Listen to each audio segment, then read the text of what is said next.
Hey everyone, welcome back to the channel. Thanks for tuning in for another episode.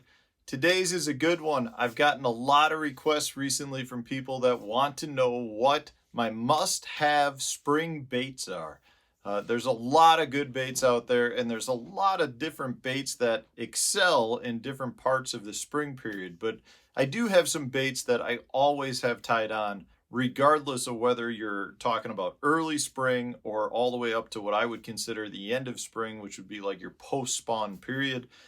These baits are tied on pretty much all spring long for me. They will catch you fish, and they're fun baits to use. That's another great thing about it. And they catch big fish as well. As we all know, the spring is one of the best periods to catch a big fish because a lot of the big females will be up shallow getting ready for the spawn, whether they're pre-spawn, spawn, or even post-spawn.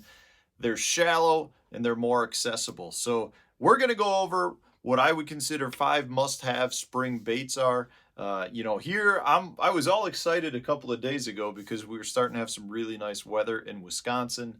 Today it's snowing out and we've got about 3 inches of wet, heavy snow on the ground. So it's kind of a kick between the legs, but a lot of you guys throughout the country are starting to really get into full-blown spring mode where you're getting fish on beds.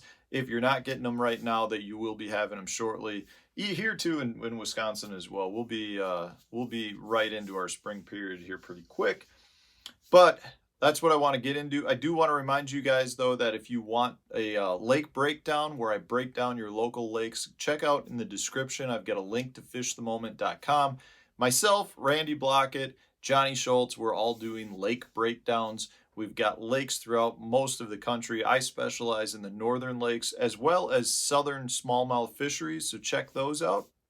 If I haven't done one that you want me to do, you can request a personal lake breakdown where I will do your local lake for you. All right, guys, so it's springtime. What are some of the baits that you got to have on? Well, it's pretty straightforward. We all know that in the spring period, one of the best baits that you can throw is a Wacky Rig. That's where a bait like this General comes into play. I like the 5-inch max scent Berkeley, the General. But really, whatever your favorite stick bait is, you rig it Wacky style, and you go around throwing it at anything that you see up shallow. Great way to get bit. It's a numbers bait as well as a big fish bait, but you really got to have a Wacky Rig on all spring long because it catches fish. It's just one of the best baits out there. We see it time in, all the time we see it. Spring tournaments are being won on a Wacky Rig.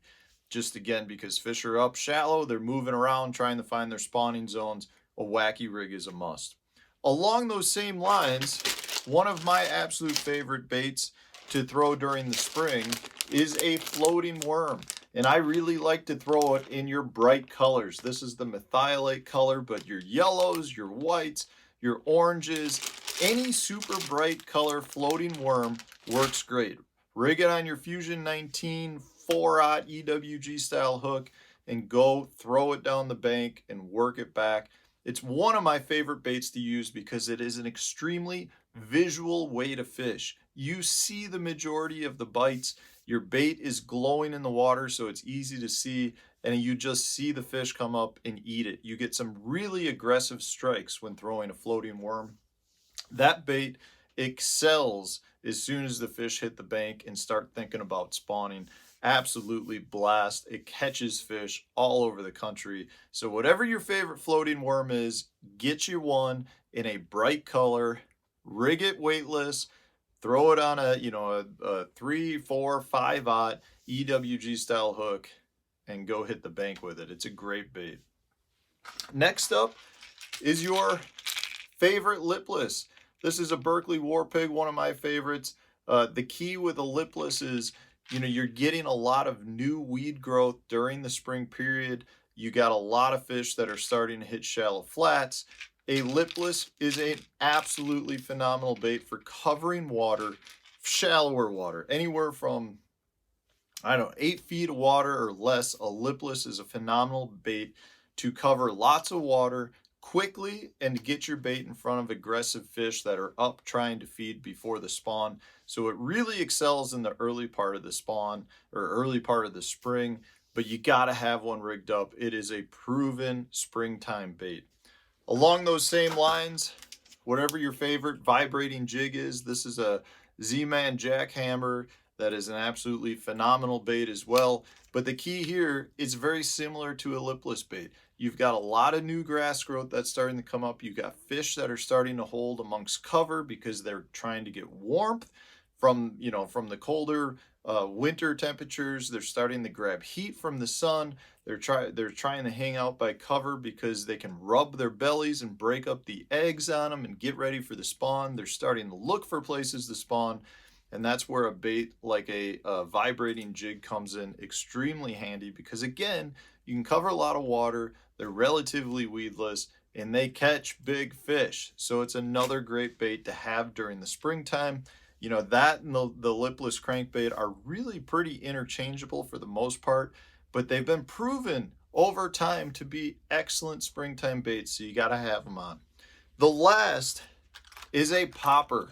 In my opinion, a topwater popper is a phenomenal springtime bait. The Rebel Pop R is a great one. The Berkeley Bullet Pop is a great one. Yellow Magic makes a great little one. But the key here is you've got a popper that's going to sit on the surface.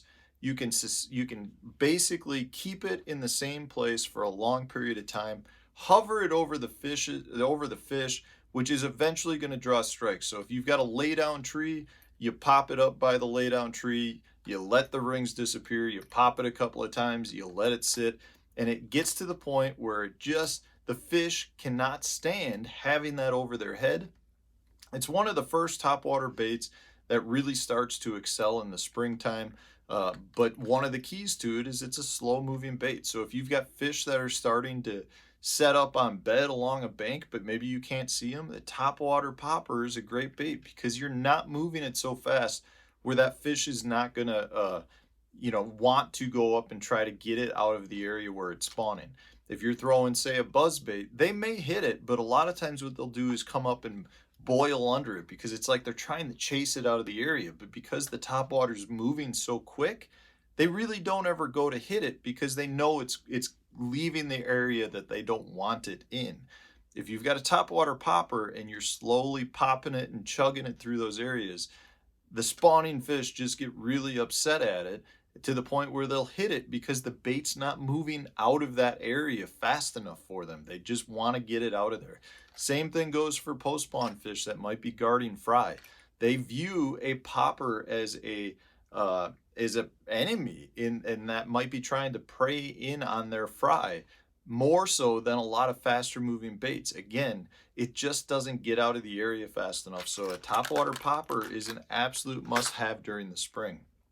Those 5 baits, guys, I have tied on all spring long, regardless of it talking pre-spawn, spawn, post-spawn. They work across the country all spring long. You got to have them on if you're looking to get out there, and they catch numbers and they catch big fish. So those are 5 baits I'll have on this spring. Guys, leave in the comment section the 5 baits that you got to have. I'd love to hear what you have to say, and I'm sure a lot of other viewers would like to hear as well. Thanks for watching. Hit the like button if you enjoyed it, and stay tuned for tomorrow's video.